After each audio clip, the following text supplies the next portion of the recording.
Work burnout. I'd like to thank you both for coming along today. Pam, this is your new book, Taking the Blues Out of Work, How to Deal with Work-Related Health Problems. Yes. And Steve, you've just recovered from work burnout, one of the most serious and common work-related problems, yes? Yes, that's right. I'm in the book. Pam used me as a case study. Yes. Steve came along to my clinic for help. He had a serious case of burnout. He followed a course of therapy and, And she helped me to get my health back again. Well, that's great. It's good to hear there's a happy ending. Pam, could you tell us what work burnout actually is? Aren't we just talking about stress here?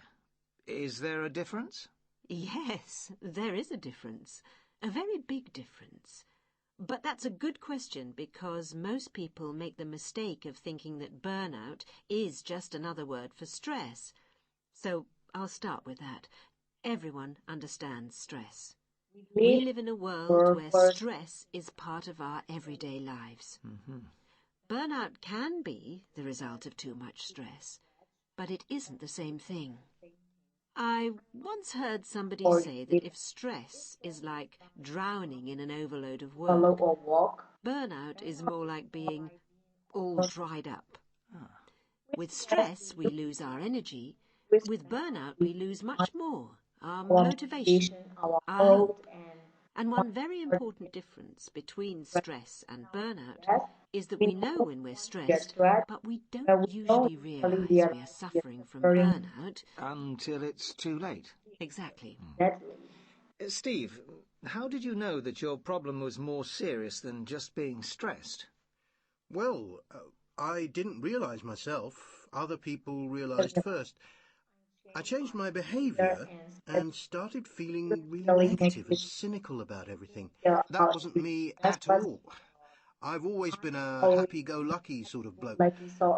It got to the point where I felt so hopeless and depressed that I couldn't even face getting up in the morning. My wife made me an appointment with the doctor. He was helpful and referred me to Pam. Well, Steve was lucky to have the support of his family and friends. It's difficult to get better on your own. It's important to do normal things. Exercise, socialise, go for a walk, meet a friend for a coffee. And did Steve need medication? No. He decided to try with everything else first. Medication can be effective.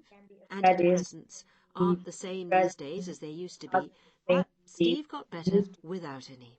In fact, it was something he felt quite strongly about. I don't even like taking an aspirin unless I really have to, so I think I made a real effort to listen to Pam and do the things she suggested. I even started meditating. Meditating? Yes, it can really help. It calms the mind and helps to shut out the world's distractions. And how are you now, Steve? I feel great. Better than I have for years. I'm glad to hear it. Now let's talk a bit about the more general picture.